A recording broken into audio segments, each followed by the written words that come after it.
Um, Now I'm going to be talking about menus.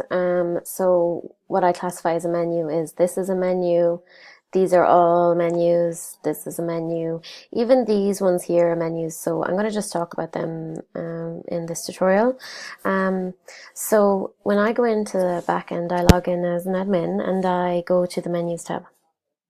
Okay. So when I say bars, I'll just explain all these along here. When I say bars, contact us, example, about us, that's actually right here. Contact us, example, about us. That's linking to a page. That's linking to a page. It's linking to the contact us page. You can see here.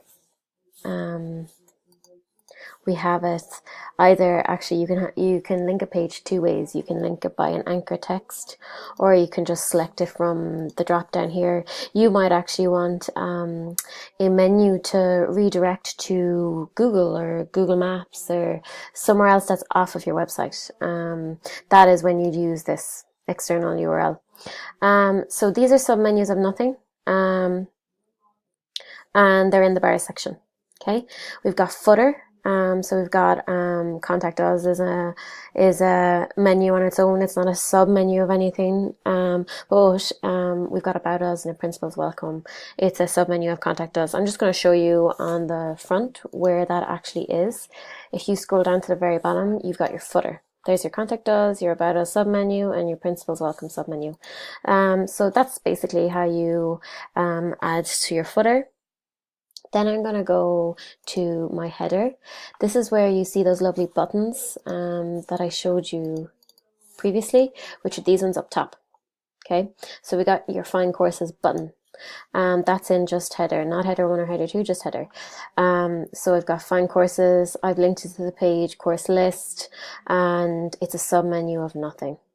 Okay, you can see here that call me back, that's actually not, it should be up here, but it's not. And why it's not is because it's not published. So I'm going to publish it now and save. I'm going to refresh just so you can see what it looks like. And adding it is so simple.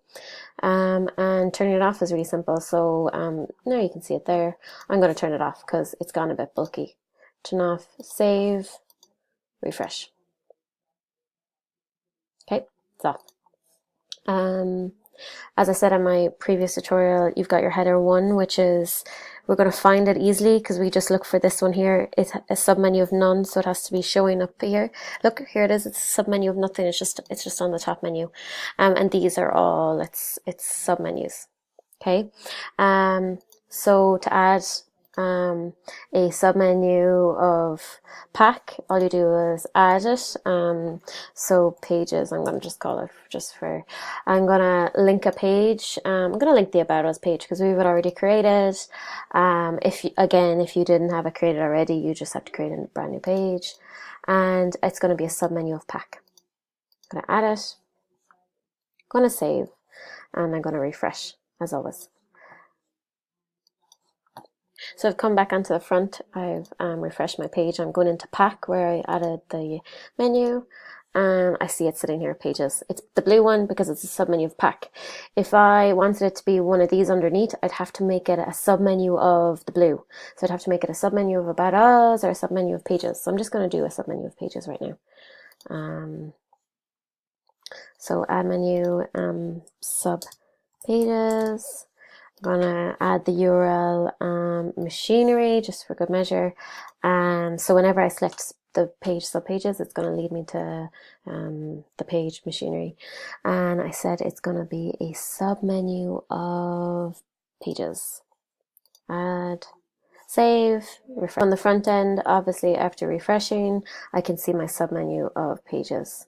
So let's just go back and review and look at submenu of pages, which is here. So I've got my pages, which is the blue one because it's a submenu of pack, you know, so it's going to be blue, but subpage is a submenu of pages. That's why it's gone underneath the pages. And again, I've linked it to the page machinery. I could add a brand new page and change its location. We'll change it to products, and that's it.